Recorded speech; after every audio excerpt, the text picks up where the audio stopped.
Hello friends, मैं doctor Nupur मेरे YouTube channel में एक बार फिर से आप लोग की बहुत बहुत स्वागत करती हूँ। आज हम बात करेंगे ड्राई स्किन या रूखी सूखी त्वचा के बारे में, क्योंकि पता है कि सर्दी आ रही है और ठंड आते ही ये हमारे लिए एक बहुत कॉमन प्रॉब्लम हो जाती है।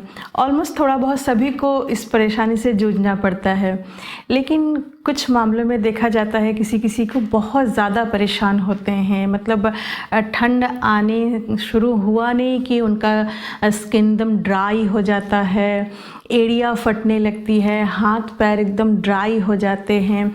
इवन स्किन से पपड़ी, कई लोगों के पपड़ी उठने शुरू हो जाते हैं। वाइट से जब वो इचिंग करते हैं या खुजली करते हैं तो उसमें एक स्क्रैच सा होने लगता है। इस तरह की प्रॉब्लम बहुत लोगों में देखने को मिलता है, जो उनके लिए बहुत परेशानी देती है। तो हमारे होम्योपैथी में कुछ बहुत अच्छे मेडिसिन है जिसे आप लोगों को बता दूंगी, या कुछ मॉइस्चराइज़र या ऑइंटमेंट जिसे आप यूज़ करके इससे बहुत अच्छा फ़ायदा मिल सकती है।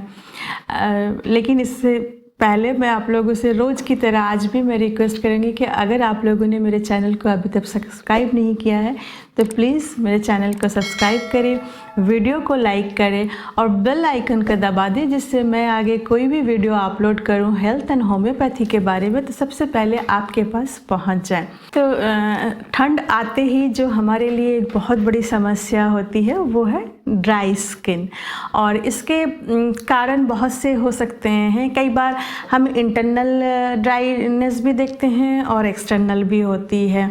दोनों तरह के खुश्की या त्वचा ड्राई होने से परेशानी होती है।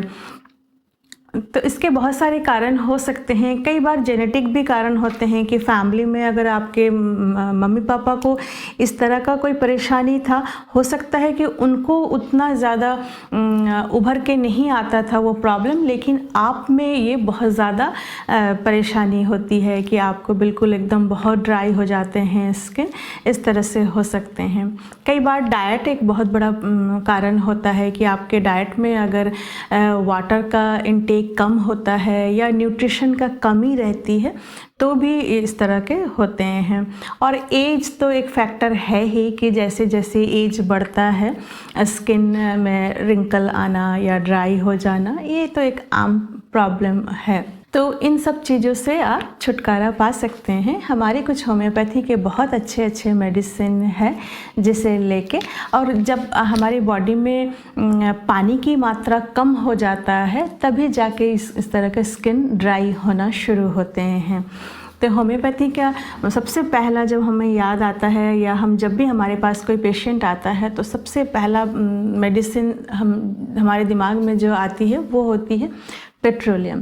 पेट्रोलियम एक इस तरह से है कि सर्दी आते ही पेशेंट में वो खुश्की शुरू हो जाती है, इचिंग शुरू हो जाती है, ड्राई हो जाते हैं, और बिल्कुल जैसे मछली का स्किन के जो होते हैं ऊपर से क्रैक से वैसे दिखने लगते हैं। कई बार पेशेंट को वो घाव भी बनना शुरू हो जाता है। अगर बहुत ज़्यादा उसमें क्रैक हो जाते हैं तो धीरे धीरे उसमें घाव भी बनना शुरू हो जाते हैं। वहाँ अगर हम पेट्रोलियम 30 देते हैं और दिन में 3 बार 4 बूंद करके लगातार कुछ दिनों तक लेंगे, 1 महीने तक, 15 दिनों तक, तो धीरे धीरे आपको इस प्रॉब्लम से छुटकारा मिल जाएगा। नेक्स्ट मेडिसिन आती है ब्रायोनिया अल्बा। ब्रायोनिया भी ऐसा ही है कि पेशेंट के इवन वहाँ तो इंटरनल ड्राइनेस भी देखने को मिलता है कि पेशेंट को एक कॉन्स्टिपेशन की शिकायत होती है, बहुत ज़्यादा प्यास रहती है, स्किन एकदम ड्राई हो जाता है, इचिंग रहते हैं उसमें, और मतलब बहुत ज़्यादा उसकी बॉडी देख के ही एक लगेगा कि हाँ पूरी बॉडी एकदम ड्राई हो रखा है।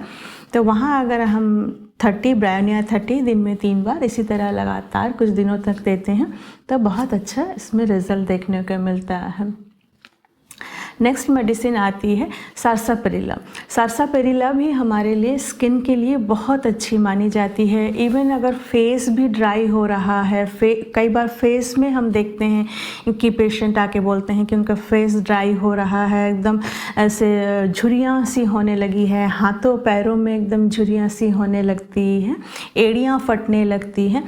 उस मामले में भी अगर सारसापेरिला 200 हम उसको देते हैं, डेली रात के समय में एक बार ले लें तो बहुत अच्छा इसका रिज़ल्ट देखने को मिलता है। कुछ दिनों के बाद ही धीरे धीरे ये इवन जड़ से ख़त्म हो जाता है। जिस पेशेंट को हो सकता है कि लगातार कई सालों से वो इस तरह की परेशानी झेल रहे थे, तो अगर वो सारसापेरिला या पेट्रोलियम ले लेते हैं तो धीरे धीरे उनको इस प्रॉब्लम से बिल्कुल छुटकारा मिल जाता है। नेक्स्ट मेडिसिन तो नहीं, ये एक मैं बोलूँगी कि मॉइस्चराइज़र, कैलेंडुला का एंटीसेप्टिक मॉइस्चराइज़र आती है जो आप एक्सटर्नल यूज़ कर सकते हैं। दिन में 2-3 बार, जितने बार भी आप लगा सकते हैं। नहाने के बाद, रात को सोने के समय इसको अपने बॉडी में अच्छे से लगा लीजिए। इवन इसको आप फेस में भी लगा सकते हैं। तो इससे धीरे धीरे आपके जो कई बार होते हैं ना कि वो कुछ हो सकता है कि ऑयल या मॉइस्चराइज़र लगाते हैं, तब तक थोड़ी देर कुछ टाइम तक उसको रिलीफ देती है, फिर धीरे धीरे फिर ड्राई होना शुरू हो जाता है।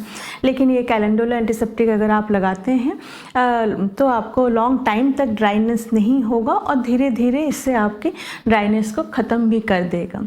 नेक्स्ट आती है पेट्रोलियम ऑइंटमेंट, जो विशेष करके जिनके पैर की एड़ियाँ बहुत ज़्यादा फटती है या पैर और हाथ बिल्कुल ड्राई हो जाते हैं, क्रैक होना शुरू हो जाते हैं, वहाँ पे आप दिन में 2-3 बार इस पेट्रोलियम ऑइंटमेंट को लगा सकते हैं। इससे आपको बिल्कुल एकदम जो एड़ी फटने का या हाथ पैर जो ड्राई हो जाते हैं, कई बार हाथे उंगलियां फटने शुरू हो जाती हैं, तो वहाँ पे आपको बहुत अच्छा इसका रिज़ल्ट देखने का मिलेगा। तो आप इन चीज़ों को अप्लाई करके अपनी सर्दियों को एंजॉय कीजिए, क्योंकि सर्दी तो बहुत खूबसूरत होती है, एंजॉय करने की होती है।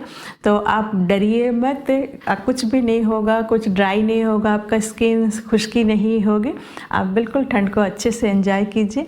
आशा करती हूँ कि मैंने जो आज आप लोगों को टिप्स दिए, यह दवाई बताया, आप लोगों के लिए बहुत फ़ायदेमंद रहेगा। चलिए फिर बहुत जल्दी मिलती हूँ, तब तक के लिए बाय बाय।